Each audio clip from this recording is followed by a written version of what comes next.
season. Love to see that everybody's getting their games in for the most part. A couple things we always highlight on, start with, make sure that you are doing your recruiting. You need to be bringing at least 6-7 recruits at minimum. I don't care if they're 2-stars. There is a bunch of y'all that have not been doing that. Now, I understand it's a little difficult, and a lot of us are finishing up our recruiting battle on some people, but there's about 5 or 6 of y'all that really need to get on your recruiting and be more active doing it. Rule breaks. We had 2 of them the week before last.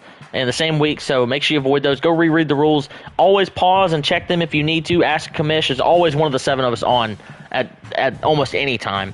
If you need some clarifications as well, ask us. And then stream your games are supposed to be streamed. If you are the road game and a game of the week, which are always pinned in the main chat message, then you need to be streaming it. If you are serving a suspension, you automatically have to stream your game.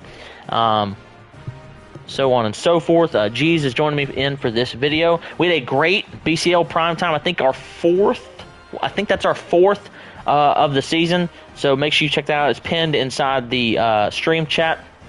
Me and Chapo did the broadcast while Gabe did the behind-the-scenes work, and it was really fun. And it had a pretty good game, too, until the fourth quarter when Hayden pulled away. All right, so getting into this PR video, we'll take a look at this top 25 first.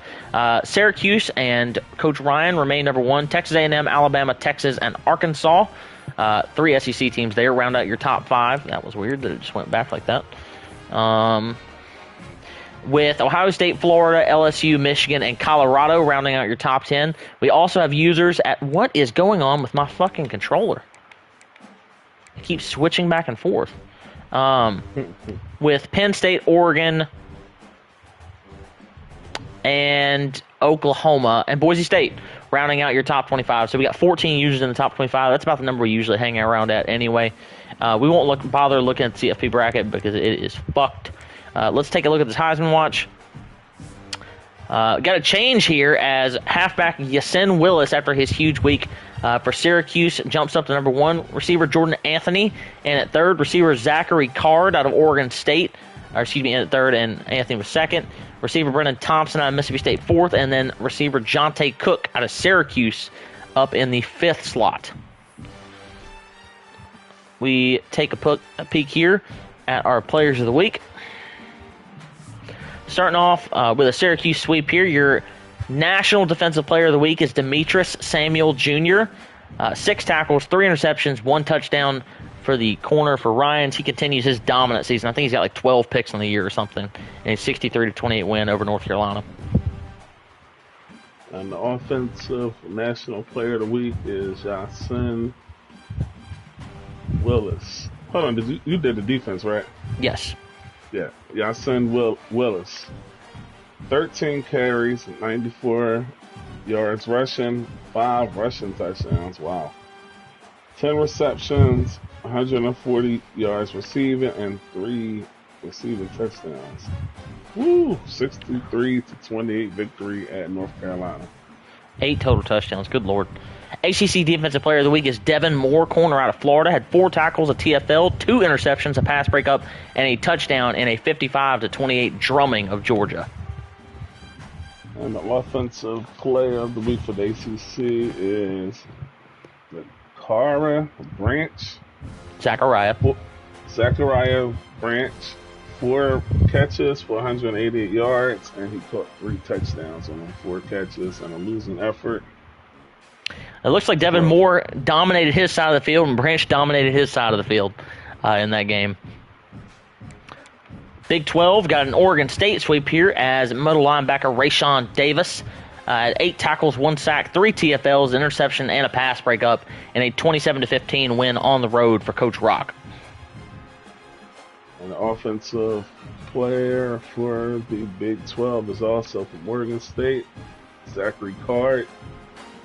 8 receptions, 93 yards, 2 receiving touchdowns, and he took 3 carries for 87 yards and a touchdown. Big 10, we already went over these because it was clean. It was a clean sweep. And our SEC Defensive Player of the Week, Devin Bobby. 2 tackles, 4 interceptions, and a pass breakup in a 52-24 loss at number 4 Texas for Baylor. And the Offensive Player of the Week for the SEC is Ryan Wingo. 7 catches, 200 yards, and 4 touchdowns in that same game. Good numbers across the board there. Won't take a peek at conference standings this week as we did last week. Try to do those every other week. So we will jump into our scores and schedules here. We got a couple interesting games this week, but nothing over the top. Starting off here with an ACC battle between two teams that are both 2-6. Both of them having a major letdown. These are supposed to be two competitive users, not having a good season. But LP and his Florida State Seminoles travel into Clemson to play the Tigers and Coach Efly.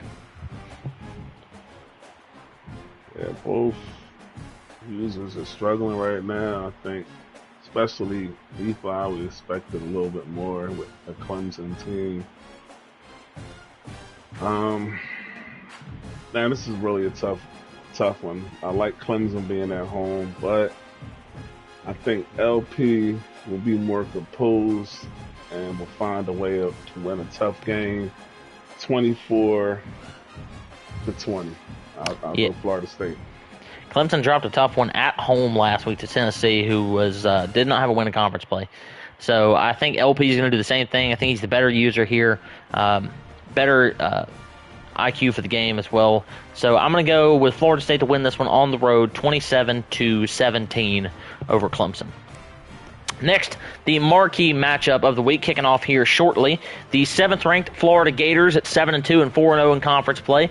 Coach Gabe traveling into Tuscaloosa to play the 3rd-ranked Alabama Crimson Tide at 7-1 and 2-1 for Coach Twan on their 7-game win streak. This is going to be another tight contest. Obviously, it's a different situation than the last game we discussed. These two teams have championship aspirations. I'm going to go with the home team in this one. I think Twine makes a key stop or two. I think he's the better defensive user. I'm going to say 27-24. I think he beats. I think if this game was at Florida in the Swamp, maybe it's a little closer, but I actually got Alabama winning this one comfortably. I think that pass rush is going to get home on Lagway. It's going to make things difficult for him. Florida not exactly a balanced team offensively. Ball doesn't have a lot of speed. So I'm going to go with Alabama to win this one 38-21 at home. Next, another good matchup here in the ACC. We got 4-5 Miami Hurricanes. Coach Rob traveling to the Plains to play the 3-5 Auburn Tigers and Coach Peso. That's another interesting matchup. I think this will be kind of close, but I think I'm going to go with the home team in this one. I think being at home will be the difference. I was actually very surprised. Rob, he lost to Dell last week. I think it was Dell. That was Georgia. 2 weeks ago. That was 2 weeks ago, but yes. Oh, okay. Yeah, I'm going to go with Auburn in this one. I think it'll be close again. I'm going to say 24-21. Yeah, I like Auburn because he's at home here. Pace a little more consistent. Really got things worked out these last couple weeks and still got a chance to make the ACC title game. So give me the Tigers here to win this one at home. Good defensive showing by Peso. Let's go 28-13. Auburn beats Miami. Next, got the 5-5 Oregon State Beavers. Coach Rock and his Holy Soldiers traveling into Pasadena to play the 3-5 UCLA Bruins and Coach Sam. Iamaleava, the starting running back Thomas, as well as starting defensive tackle, will all be out for the first half of this game. Yeah, and that's going to be tough. I like the fact that they're home, but I think the starting quarterback being out is going to hurt you. I think Rock will take advantage of that, and he will win 27-17. I want to pick Rock. I really do. He's let me down a couple times.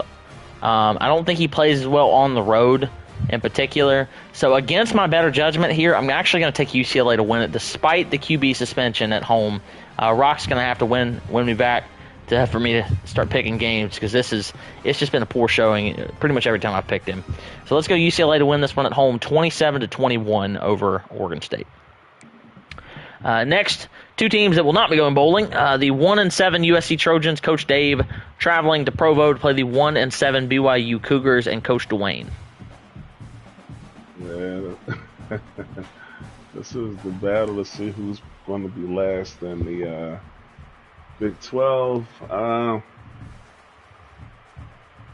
BYU's home, but man, until Dwayne stops making some crazy mistakes.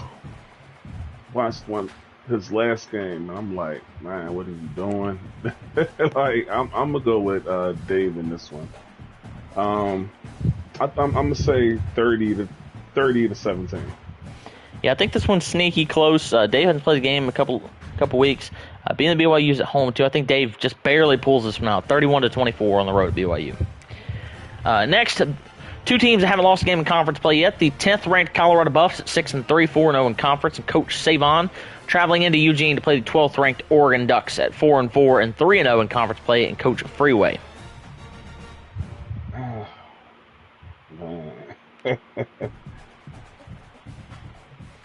Oregon's at home, better team, but I don't know if I can hit that button, man. I can't go against Savon being the better user.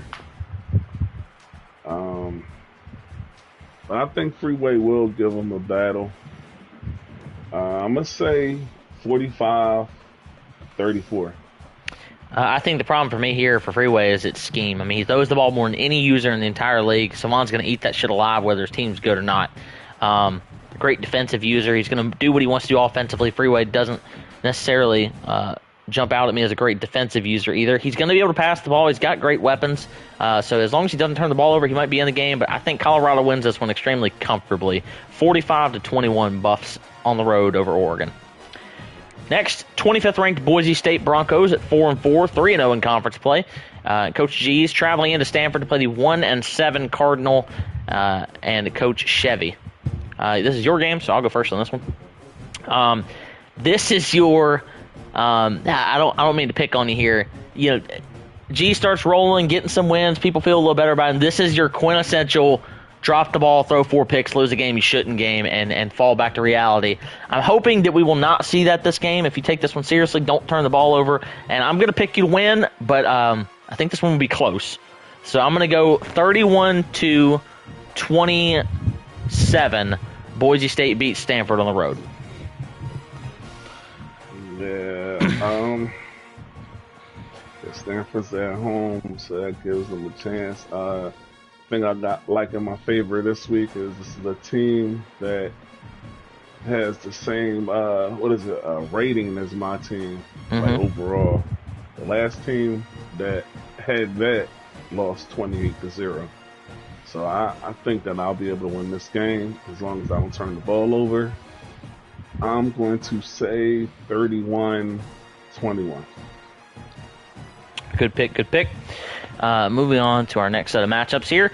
We got the 11th ranked Penn State Nittany Lions at 6-2. Coach Des traveling to Blacksburg to play the 1-7 Virginia Tech Hokies. And Coach Chap, Penn State reeling after that horrible fourth quarter in BCL primetime, looking to get back their winning ways. Yeah, I think Penn State is going to take their frustrations out on Virginia Tech. I'm going to say 31-7.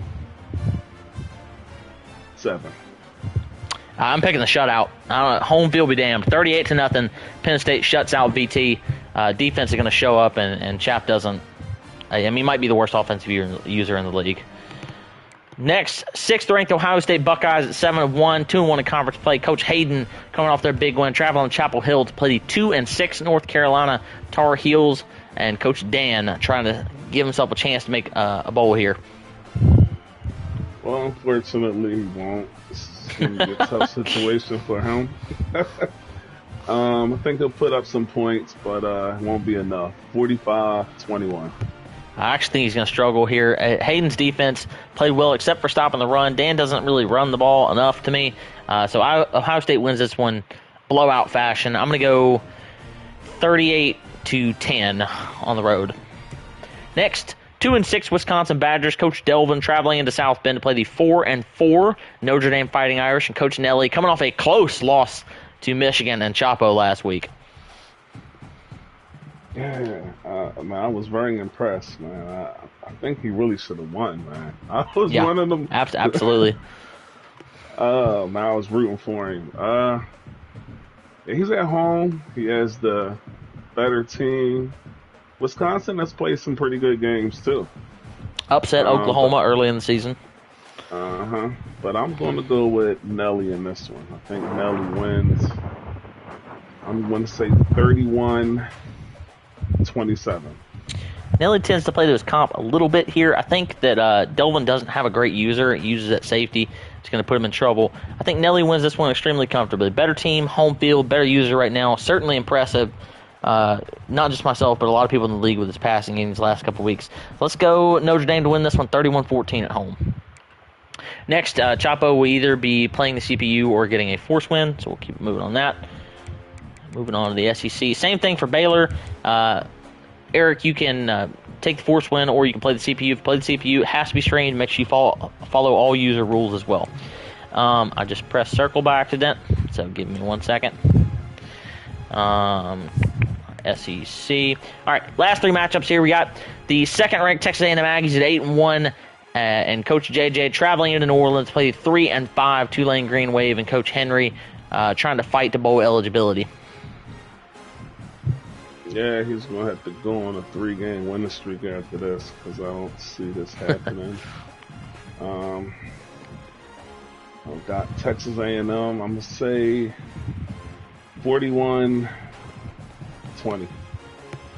I'm going to go similar score. Let's go 49-14. Texas A&M drums Tulane. In my opinion, this is the second best game of the week. Fourth-ranked Texas Longhorns at 7-1. Coach Mike traveling into Death Valley to play the eighth-ranked LSU Tigers at 7-1. And Coach Swish, I think the loser of this game probably eliminated from any chance to make the SEC title game. So absolutely critical game here. Yeah, this is tough. Who Mike lose to? Should have been me, but no, his loss is to Morg. He lost 13-7. That was the game that Arch was suspended in the first half. Right. LSU lost. JJ. You got killed 2 weeks ago by JJ. Ooh, man, I don't know. Don't steal my thunder, G's. I'm going to take the home team here. I'm going to go with LSU for the upset at home. I think it's going to be a good game. 34-31. Yeah, Mike's the better user here, better team, just slightly. Home field does make a big advantage, especially with LSU. This is not a night game, been a day game. Swish has been impressive this year, man. He wants to run the ball. A little tough to run against that Texas front. It would not surprise me at all if Mike won, but I think I'm going to agree with you. I'm going to take LSU to win this one at home. A lot of picks thrown by Texas last week. Will not be able to do that again this week, playing on the road at LSU. So let's go Tigers win this one 27-24, game-winning field goal. And then finally, got another interesting game here. 22nd ranked Oklahoma Sooners at 4-4, 2-1 in conference. Coach Morg traveling into Fayetteville to play the 5th ranked Arkansas Razorbacks, 7-1, 4-0 in conference play. Coach Drop has got those Hogs absolutely killing people right now. Morg got to win this one if he wants any chance to make the SEC title game. Yeah, I'm going to go with the home team here. I was very surprised that he dropped 76 wins, I believe. It was a lot. I don't want to talk about it.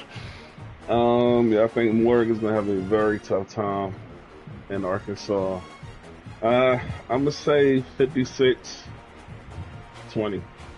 Yeah, I've been telling people that Morg at home is certainly a better user. He can make all his adjustments, things like that. On the road, especially against Drop, he ain't going to get a single fucking stop. Blowout fashion, Arkansas wins this one 52-17 over Oklahoma. And that is going to do it for our PR video. Appreciate G's. Anybody watching now, anybody that's going to watch in the future. Everybody get your games in and have a good night. All right, y'all.